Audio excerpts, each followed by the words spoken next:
7. April 4th. Zayin, the Lovers. Liber 65, Chapter 2. I passed into the mountain of lapis lazuli, even as a green hawk between the pillars of turquoise that is seated upon the throne of east.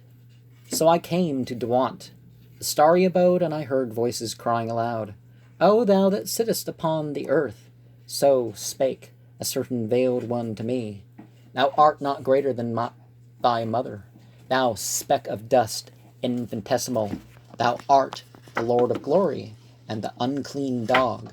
Stooping down, dipping my wings, I came unto the darkly splendid abodes. There in that formless abyss was I made a partaker of the mysteries of verse. I suffered the deadly embrace of the snake and of the goat. I paid the infernal homage to the shame of Chem. Therein was this virtue, that the one became the all. Moreover, I beheld a vision of a river. There was a little boat thereon, and in it, under purple sails, was a golden woman, an image of Asi, wrought in the finest gold. Also the river was of blood, and the boat of shining steel. Then I loved her, and, losing my girdle, cast myself into the stream. I gathered myself into the little boat, and for many days and nights did I love her, burning beautiful incense before her. Yea, I gave her of the flower of my youth, but she stirred not.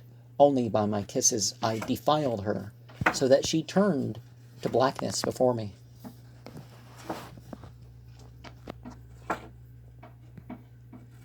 Yet I worshipped her and gave her the flower of my youth. Also it came to pass that thereby she sickened and corrupted before me. I almost cast myself into the stream.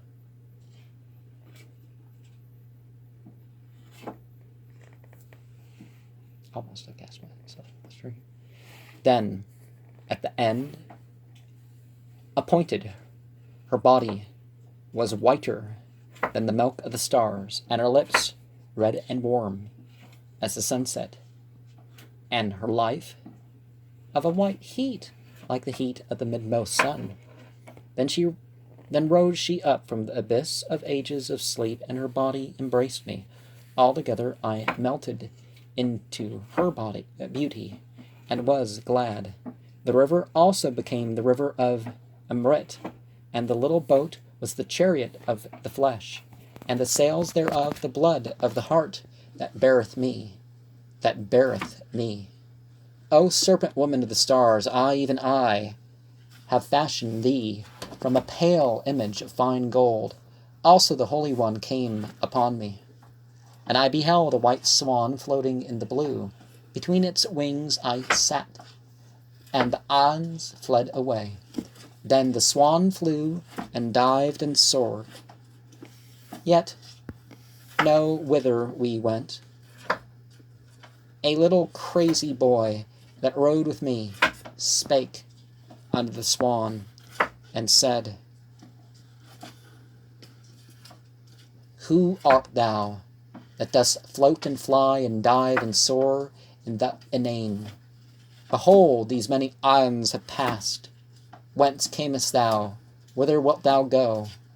And laughing I chid him, saying, No whence, no whither. The swan being silent, he answered, Then, if with no goal, why this eternal journey? And I laid my head against the head of the swan and laughed, saying, Is there not joy ineffable in this aimless winging? Is there not weariness and impatience? For who would attain to some goal? And the swan was ever silent. Ah, but we floated in the infinite abyss. Joy, joy, white swan, bear thou ever me up between thy wings. O silence, O rapture, O end of things visible and invisible. This is all mine who am not. Radiant God, let me fashion an image of gems and gold for thee, that the people may cast it down and trample it to dust. that thy glory may be seen of them. Nor shall it be spoken in the markets that I am come. Who should come? But thy coming shall be the one word. Thou shalt manifest thyself and unmanifest. In the secret places men shall meet with thee, and thou shalt overcome them. I saw a pale, sad boy that lay upon the marble in the sunset and wept. By his side was the forgotten lute. Ah, but he wept. Then came an eagle from the abyss of glory and overshadowed him. So black was the shadow that he was no more visible. But I heard the lute, lively, discoursing through the blue still air. Ah, messenger of the beloved one, let thy shadow be over me. Thy name is death, it may be, or shame, or love. So thou bringest me tidings of the beloved one. I shall not ask thy name. Where is now the master? Cry the little crazy boys. He is dead, he is shamed, he is wedded, and their mockery shall ring round the world. But the master shall have had his reward. The laughter of the mocker shall be a ripple in the hair of the beloved one. Behold, the abyss of the great deep. Therein is a mighty dolphin, lashing his sides with the force of the waves. There's also a harper of gold, playing infinite tunes.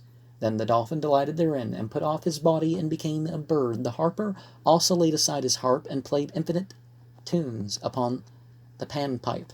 Then the bird desired exceedingly this bliss, and laying down its wings, became a fawn of the forest. The harper also laid down his panpipe, and with the human voice sang his infinite tunes. Then the fawn was enraptured, and followed far. At last the harper was silent, and the fawn became Pan, in the midst of the primal forest of eternity. Thou canst not charm the dolphin with silence, O my prophet. Then the adept was wrapped away in bliss, and the beyond of bliss, and exceeded the excess of excess. Also his body shook and staggered with the burden of that bliss, and that excess, and that ultimate nameless.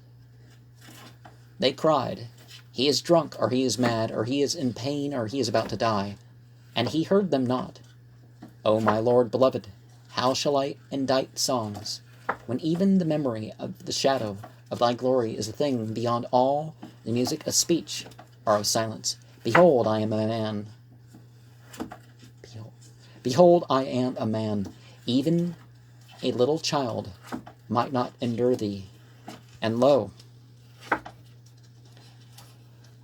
I was alone in a great park, and by a certain hillock was a ring of deep enameled grass, wherein green-clad ones, most beautiful, played. In their play I came even unto the land of fairy sleep. All my thoughts were clad in green. Most beautiful were they. All night they danced and sang. But thou art the morning, O my darling, my serpent that twinest thee about his heart. I am the heart, and thou the serpent. Wind thy coils closer about me, so that no light nor bliss may penetrate. Crush out the blood of me, as a grape upon the tongue of a white Doric girl that languishes with her lover in the moonlight. Then let the end awake. Long hast thou slept, O great god Terminus. Long ages hast thou waited at the end of the city, and the roads thereof. Awake thou, wait no more. Nay, Lord, but I am come to thee. It is I that wait at last. The prophet cried against the mountain, Come thou hither, that I may speak with thee. The mountain stirred not, therefore went the prophet unto the mountain, and spake unto it. But the feet of the prophet were weary, and the mountain heard not his voice. But I have called unto thee, and I have journeyed unto thee, and it availed me not. I waited patiently, and thou wast with me from the beginning. Now this I know, O my beloved, and we are stretched out at our ease among the vines. But these thy prophets, they must cry aloud and scourge themselves. They must cross trackless wastes and unfathomed oceans to await thee. To await thee is the end, not the beginning. Let darkness cover up the writing. Let the scribe depart among his ways. But thou and I are stretched at our ease among the vines. What is he, O thou beloved one? Is there not an end? Nay, but there is an end. Awake, arise, gird up thy limbs, O thou runner. Bear thou the word unto the mighty cities, yea, unto the mighty cities. And so, we have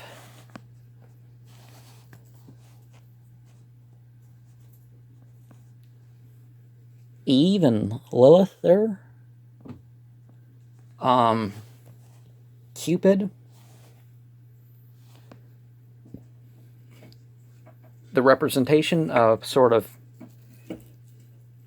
being paired as helpmeets, as spouses, as brothers of the craft, but not the same brothers. You know, each working together towards the same purpose. But definitely we have the sword there. Gemini is depicted as twins. It's depicted as a voluptuous woman.